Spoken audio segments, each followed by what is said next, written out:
J Maxwell, welcome back to my channel. This is J Max Reacts. I'm in a hotel room because I'm traveling for work now, and then I'm going home for Thanksgiving. So I'm gonna be away from home for a minute, and I'm just gonna record a couple of videos here and there. I'm gonna do like some Thanksgiving videos later on this week, but tonight I'm ready to go to sleep, and I kind of wanted to wind down, so I'm gonna watch a few videos.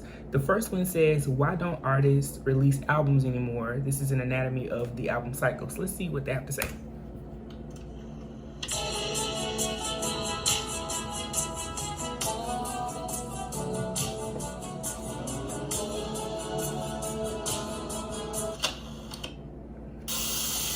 People don't make albums anymore. They don't make albums. They just try to sell a bunch of little quick singles, and they burn out, and they put out a new one, and they burn out, and they put out a new one. People don't even listen to a body of work anymore. I love listening to albums. I love the concepts behind them. I love hearing a body of work and hearing how each song connects to the next. I love the journey that albums can take you on.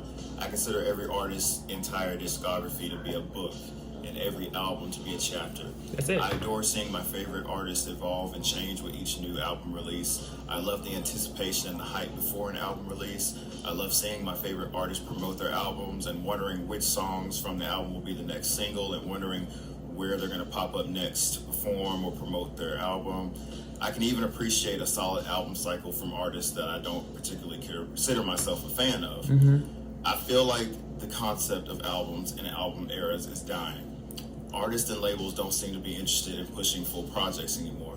With the prevalence of streaming and the push to make songs viral on social media, artists are encouraged to put out single after single with no album in sight, essentially throwing things at the wall and seeing what sticks. They'll put a single out, it'll run its course, and then they move on to the next one. Being born in the great year of 1996, I've been fortunate enough to live through and witness 3 distinct periods of music. Yes, the we era of did. physical media, cassette tapes and CDs. Yes. The era of digital downloads, Yep. iTunes primarily, and the current era that we're in right now, the era of streaming, like Spotify, Apple Music, and all that stuff.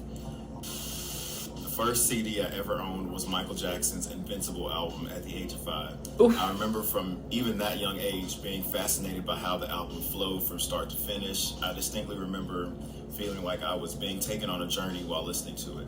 The first album I owned that the first album I owned, even though it had been out about 4 years at the time, was the Rhythm Nation album by Janet Jackson. I was gonna say the Velvet Rope. Somebody gifted it to me, and my mom immediately snatched it because I was like 6, 7, and she was like, "You can't listen to that."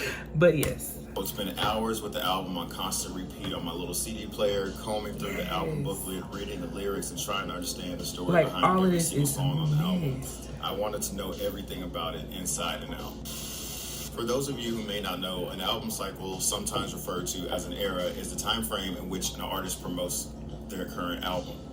During this period, they will put out a lead single to build hype for the album, follow it up with the actual release of the album, make appearances and performances to promote their body of work, continue to push certain songs from the album and give them music videos, and in most cases, go on tour. Yep. The record company usually like for you to support your album and go on tour. And I don't like to. But it's a difficult thing to tour. You go from one continent to another, you're sleepy, your time zones are different. Yeah. You can't sleep after the show. Adrenaline is up here.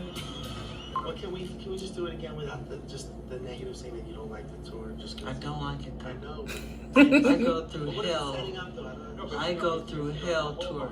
Okay, then I'll make it positive then. Yeah, it's just For you know the truth. yeah. Okay. Action, Michael. I love to tour.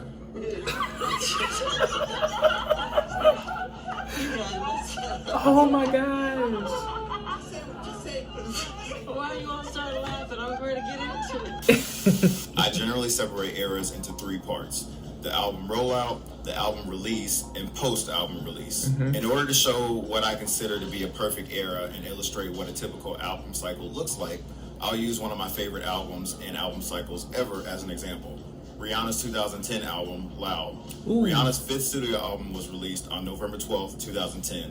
The Loud album and era is one of my favorites for a multitude of reasons. I consider Rihanna to be the queen of reinvention. Her album cycles are what made me so fascinated with the concept because of the way she would effortlessly reinvent her style and sound for every single album. With Loud specifically, she kicked the era off with her iconic red hair that is, in my opinion, the defining trait of that era. Only Girl in the World served as the album's lead single, being released on September 10th, 2010. Lead singles, the first single released from an album, usually precede the album's release and are very important. They set the tone of the album and allow the artist to give their fans a taste of what to expect from their forthcoming album. With that in mind, it's generally commonplace to pick a song that can effectively showcase what the album will be like thematically and effectively set the tone and theme of the era. What's My Name featuring Drake was released as the album's second single on October 25th, 2010. Second singles that precede the album's release are often a good way for the artist to showcase the range that their forthcoming album will feature. Oftentimes, artists will release 2 to 3 songs prior to the album release in order to maintain hype for the project and garner more interest for the coming release. The album release came 1 month later in November, with Rihanna making multiple appearances and performances to support the record.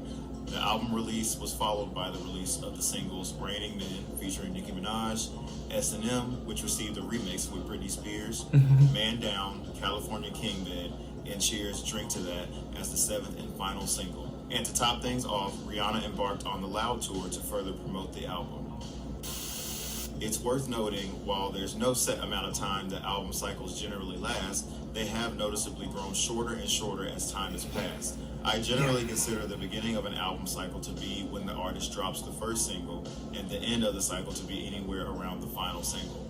Loud lasted just under a year, starting September 10, 2010, and wrapping up August 2nd, 2011. Let's take a look at 2 more album cycles, both from the late 1980s. Michael Jackson's 1987 album Bad and Janet Jackson's 1989 album Rhythm Nation 1814. If you look at the singles run of both of these albums, you'll notice something they both have in common. Both albums had a lifespan of roughly 2 entire years. That is something completely unheard of in today's industry. Now let's compare that to 2 more recent album cycles, Rihanna's 2016 album Anti and Ariana Grande's 2018 album Thank You Next. In stark contrast to the previous 2 albums, these 2 had far shorter eras, with one not even hitting the 6-month mark. The aforementioned format of an album cycle isn't the only one. It was at one point the most popular and commercially viable one, but these days artists push their albums in many different ways. One of the most popular deviations from the once standard format is the surprise release. A surprise release is exactly what it sounds like, an artist releasing an album with no prior announcement or single. This method of release would have been absolutely unheard of 20 to 30 years ago, and while it had been done before, it became widely popularized after the release of Beyonce's self-titled 5th studio album on December 13th, 2013. Wanting to avoid a leak like what happened with her previous album, 4, Beyonce recorded her album in complete secrecy and even recorded music videos for all 14 of its songs. Initially released exclusively on the iTunes store just after midnight in the US, the album became the fastest selling album in the history of iTunes. It is also worth noting that the commercial success of Beyonce's surprise release caused a shift for the entire industry, as Friday became the new day in which most artists would release new music. People only listen to a few seconds of a song on their iPods. They don't really invest in a whole album. It's all about the single and the hype. I say all of this to say that I yearn for a time when artists invested more into these wonderful bodies of work that they give to the world, instead of tossing 2 to 3 singles out, then moving on to the next album. That's it. Having a conventional album cycle almost seems archaic in today's music industry. The change in how music is consumed and released coincides heavily with the prevalence of social media. Everything is so fast nowadays. Most people don't want to sit on one album for 2 to 3 years anymore. That goes for both the fans and the record labels. And I don't think that's all bad, however. Rihanna gave us 8 full albums in 11 years. Ariana Grande gave us 2 of her best albums just 6 months apart. I will never turn down new music from my favorite artists, but it seems like that for many of today's artists, quantity is given priority over quality. Yeah. Okay. That was really, really good. Shout out to WayneTV. That's the channel. Make sure y'all subscribe to his channel. I do agree with this. I think I said it recently when we talked about how a lot of the younger girls now, they have to have a hit before the record label will release an album. You didn't have to necessarily have a hit in the past, because in the era of digital downloads, I do remember this specifically because I was in high school, we would stream and download the hell out of certain songs to the point where that would be what labels and artists used as a metric to push a single off of an album that was released. And that was so incredible. We used to be excited to get the booklets and see the track listing and say, hey, based on the track listing, I think I'm gonna like this song because I like the title. You know, that kind of thing. You miss that aspect and that aesthetic of like the music of the past. In today's music, it's just weird. It's not weird, but it's weird. It's one of those things, when you grow up in those three eras, you get pissed off sometimes, because it's like, give the person the piece, give the person the album, give them the album so we can like help them pick the singles that will be pushed and be big and get you your return on your investment, you know, if you're the company and stuff like that. But this was super good, like a little trip down memory lane. I love albums too, y'all. I love bodies of work. A lot of my favorite indie artists are still pushing bodies of work that seamlessly play from beginning to end, the tracks bleeding to each other. I think that's why a lot of us really loved Renaissance from Beyonce, because the songs, you didn't know when the song was transitioning. It was just one full cohesive body of work, and we missed that. You know what I mean? I think that might be why she did that too. Like, here's a piece of work. There's no single, there's no, well, there was a thing, but there's no TikTok this, there's no extra this, there's no extra that. Do with this what you will, but it's a full body of work. Enjoy all of it. I think more people need to return to that format, and labels need to stop trying to push the whole get a hit and then we'll get your album, you know, the attention that it should have got from the beginning. But yeah, that's my thoughts on that. This is good, my little rant. But let me know your thoughts in the below. Comment, like, subscribe. Until next time, peace.